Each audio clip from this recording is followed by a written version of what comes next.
everyone. Good evening. So, am I audible to you? Sanika, Navyashri, hi, Rihana. Okay.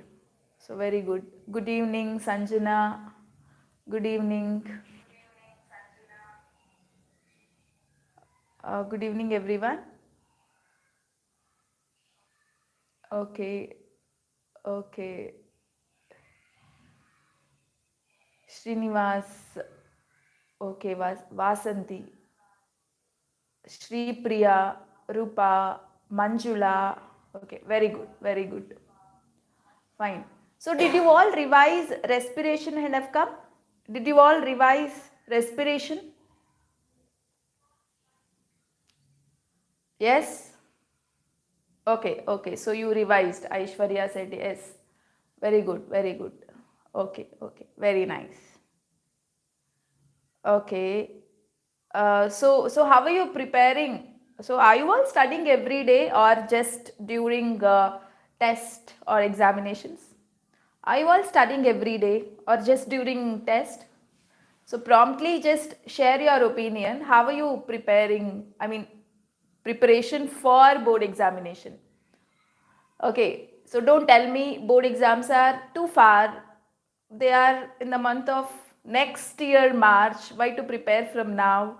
No, don't want all those answers.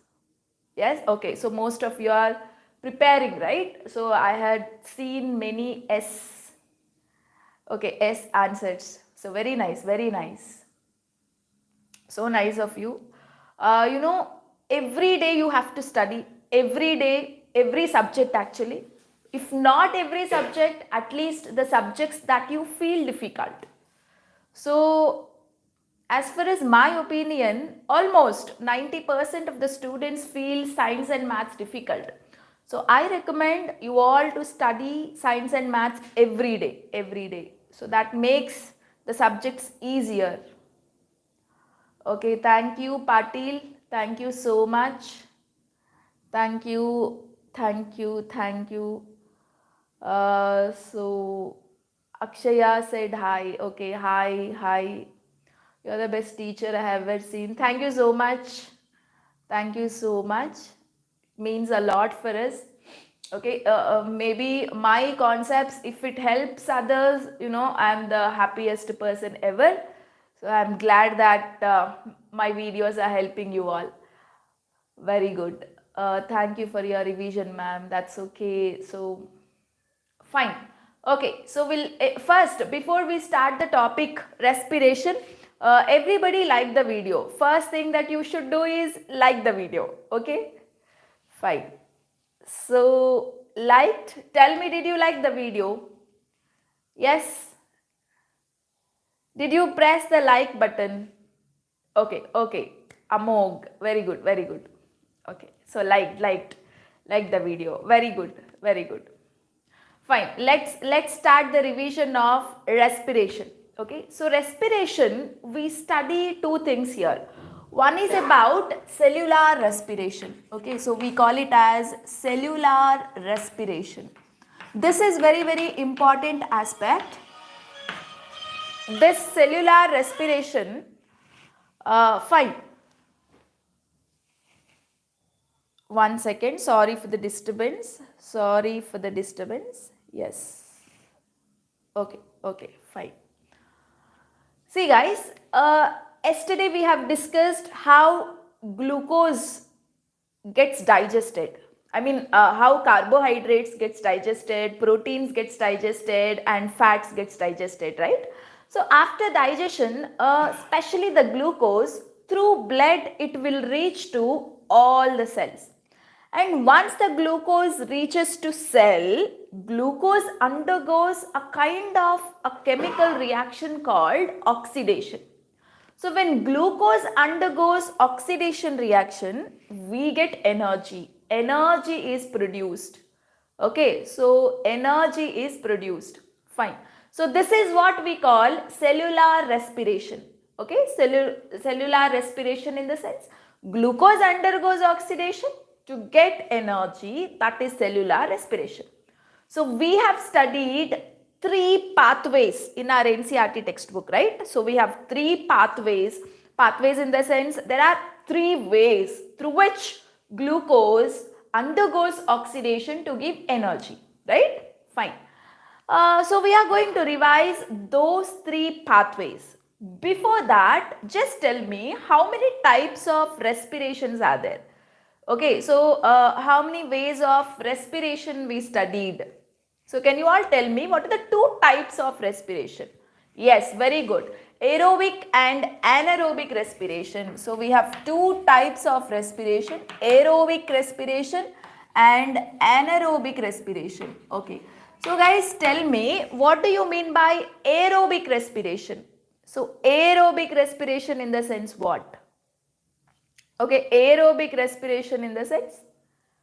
Anybody, aerobic respiration. Yes, the respiration itself means glucose undergoing oxidation reaction.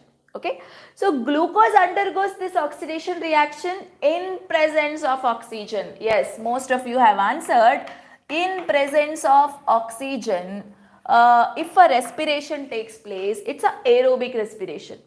And in the absence of oxygen, if respiration takes place, it is called anaerobic respiration. So this is the major difference between aerobic respiration and anaerobic respiration. Okay. And now I am going to revise you the 3 pathways of glucose oxidation. The 3 different ways how glucose breaks down to give energy. Okay, fine. See, in all the 3 pathways, glucose breaks down to so-called organic compound pyruvate. Okay, so glucose is a 6-carbon compound. So if you look at the glucose molecule, it has 6 carbons. So this 6-carbon compound breaks down into 2. Okay, that is called pyruvate. Pyruvate is the one which has got 3 carbons in it. So pyruvate is a 3-carbon compound. Okay, and the whole process, glucose breaking down into pyruvate, takes place in cytoplasm. So it takes place in a cytoplasm, right? Fine. And now you tell me if it is a aerobic respiration. Okay, if it is a aerobic respiration like in the humans, where will this pyruvate go next? Okay, to which organelle the pyruvate will go? In case of aerobic respiration, in which organelle the pyruvate will go? Yes, very good, very good. So pyruvate will go to mitochondria. So pyruvate will go to mitochondria. Okay, so once it goes to mitochondria, there pyruvate actually reacts with oxygen. Okay, pyruvate actually reacts with oxygen to produce carbon dioxide, water and energy. Carbon dioxide, water and energy. So this is what the chemical reaction actually happens in every cell of human body. Okay, so the glucose that is there in a cell will break into pyruvate. Pyruvate again reacts with oxygen to produce carbon dioxide, water and energy. Okay, fine. And now we'll go to another pathway. So in a human muscle cell, during excessive exercise, oxygen supply will be limited. Okay, so muscle cells will not get enough of oxygen. Then that point of time, this pyruvate gets converted into lactic acid plus energy. Okay, so you get lactic acid. Got to know? So there is a very famous question for the board examination. Under what conditions lactic acid is formed? Can you give the answer for this question? Under what condition lactic acid is formed? Yes? Yes, very good, very good. So during excessive exercise, due to lack of oxygen, lactic acid is formed.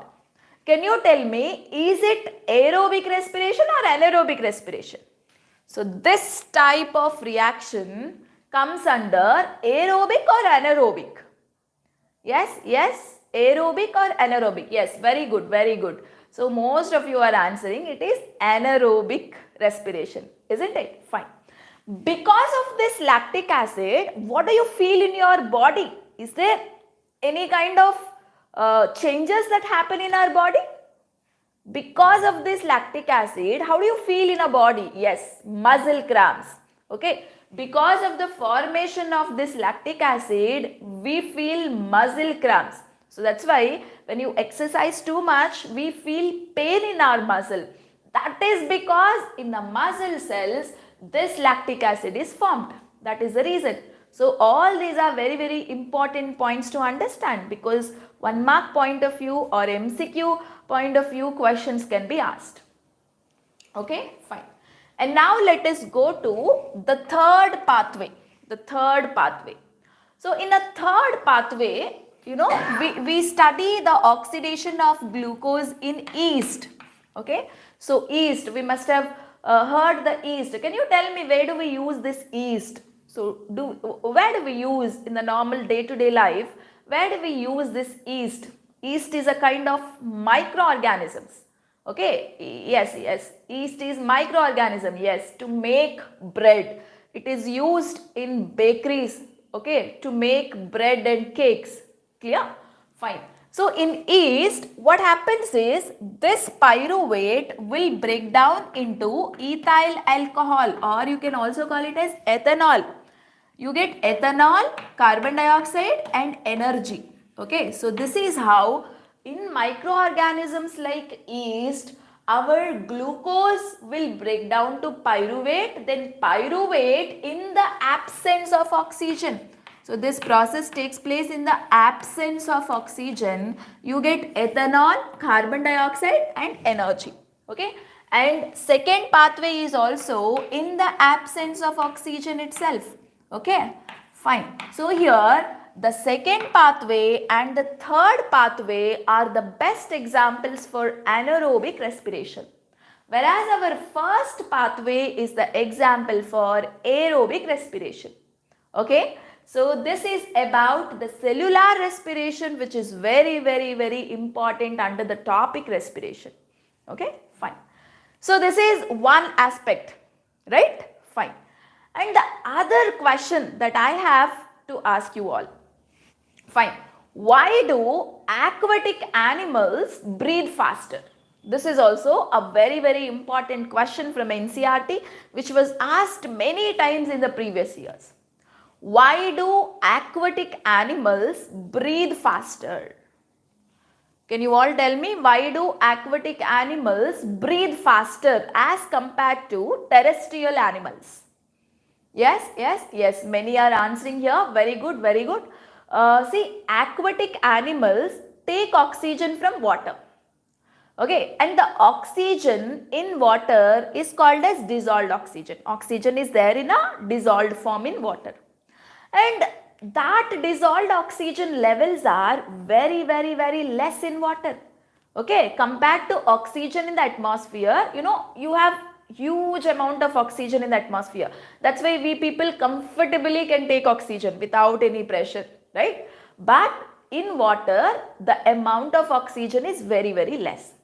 So to get enough amount of oxygen, fishes or any aquatic animals breathe faster. Okay, so when they breathe faster, they can take nice amount of oxygen so that they can survive. Okay, so that is the reason aquatic animals breathe faster as compared to terrestrial animals. So this is one of the very, very important question for board point of view. Okay, fine. So now let us revise something about the technique of breathing. The technique of breathing. That means we know how important oxygen is, because in every cell, if glucose have to give energy, we need oxygen. So oxygen have to supply to every cell. And we have also seen carbon dioxide comes outside. Okay. And this carbon dioxide is a byproduct and it should go out from our body.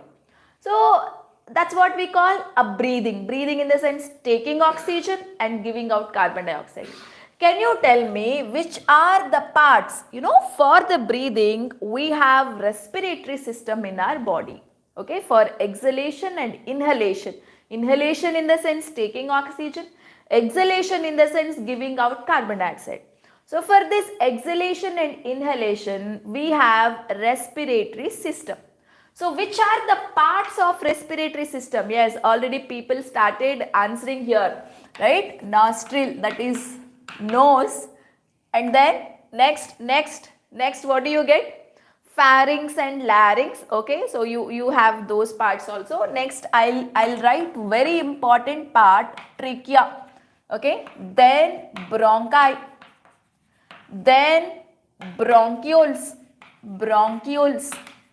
and then alveoli.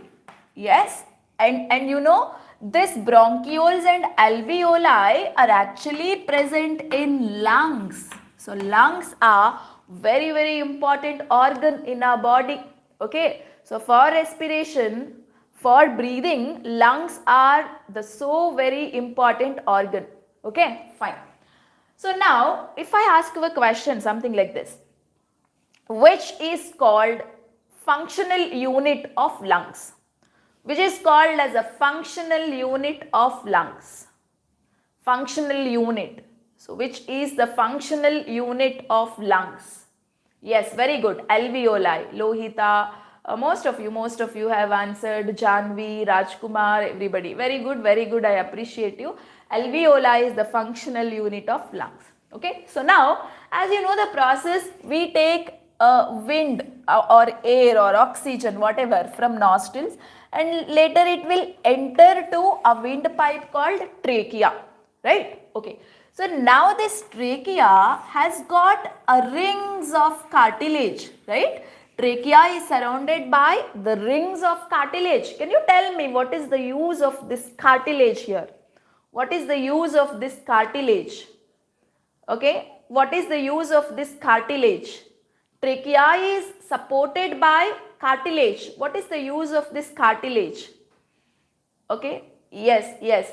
So it avoids or it prevents the collapse of air. The moment air or wind, whatever it is, when it enters trachea, it should straight away go, okay, into the lungs. I mean, trachea is divided into bronchi. Each bronchi, it will end up in so-called lungs. So bronchi divides into bronchioles, and bronchioles will end with sac-like structure called alveoli. This is how the basic design of respiratory system.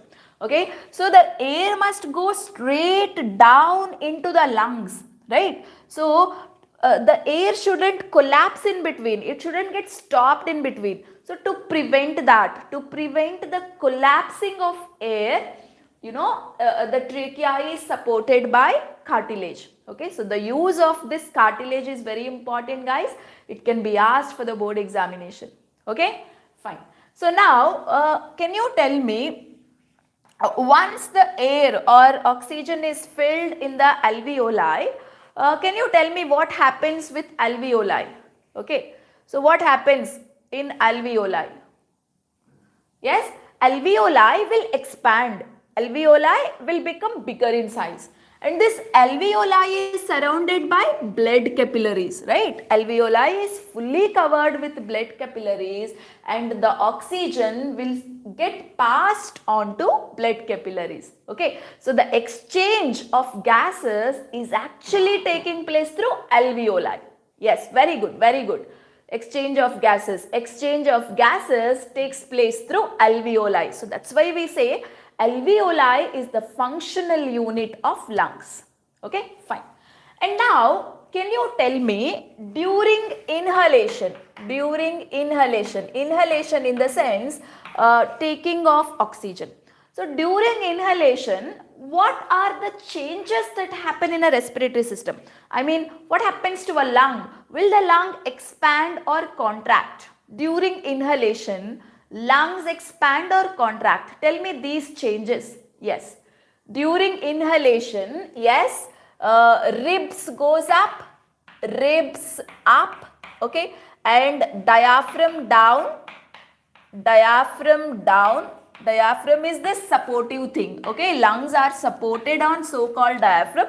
Diaphragm becomes flat, I mean diaphragm goes down and lungs expand. Lungs expand. So why do lungs expand? Why do lungs expand? Why should lungs get expanded when you inhale? Why should lungs should expand? Yes, anybody? Yes, to take maximum amount of air, okay. Lungs must expand to consume, I mean to have maximum amount of oxygen. So that's why lungs must expand. If lungs have to expand, ribs must go up, diaphragm should go down, okay. So that's why ribs go up, diaphragm goes down, and then lungs expand. Lungs when expand, maximum air gets filled in the alveoli. Alveoli expand, and then exchange of, I mean transfer of oxygen to blood vessels you will observe. Okay, fine. And similarly, during exhalation, what changes you will observe? So during exhalation, what are the changes that you are going to observe? Yes?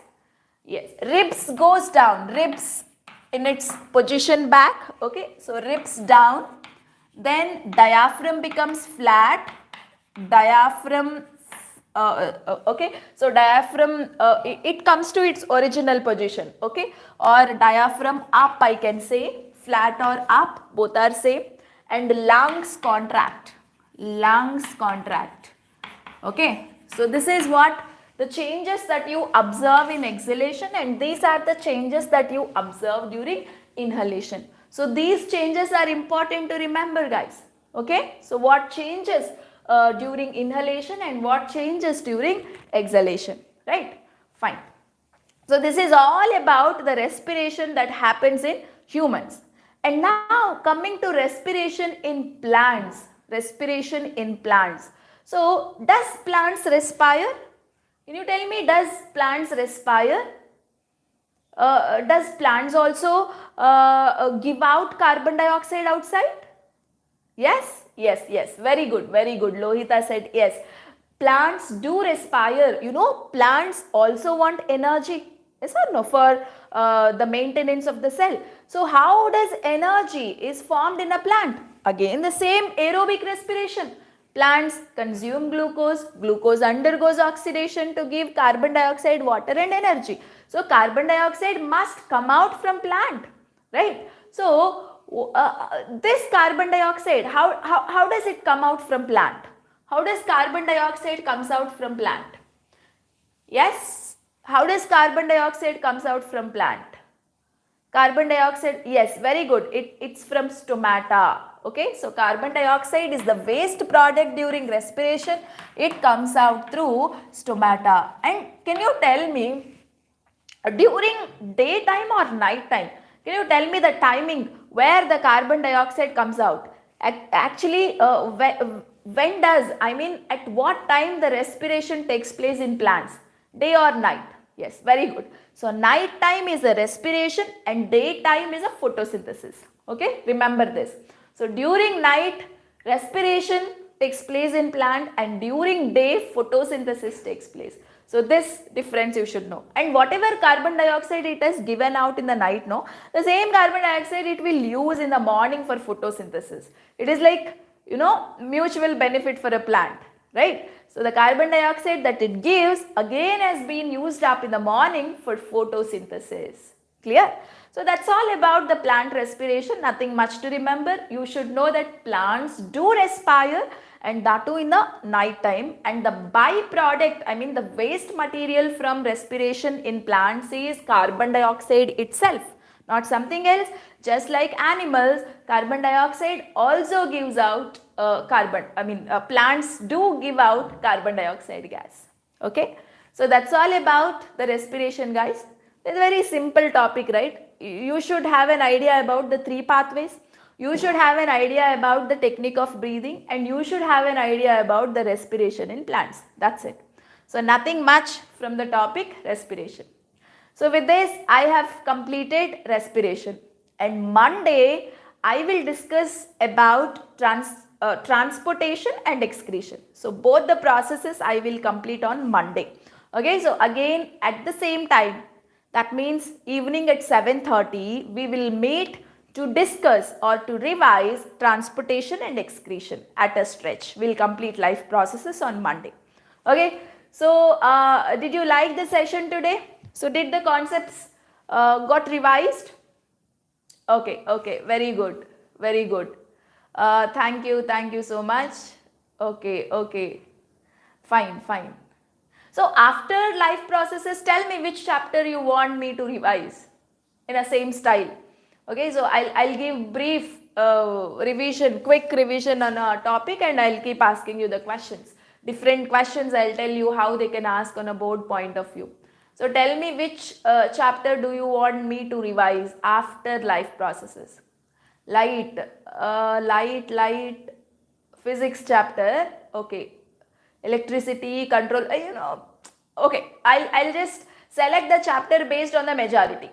Okay, so I'll select the chapter based on majority here. Majority of them are asking me for light chapter. Okay, let me check it out. Fine. So whatever may be, I'll inform on Monday that which chapter am I going to deal after life process. Okay, fine. So maybe, okay, maybe I'll go for light chapter. We'll see. Okay guys, keep learning. Okay, so don't stop learning. That's very, very, very important, and never ever mug up the concepts. That will not help you out.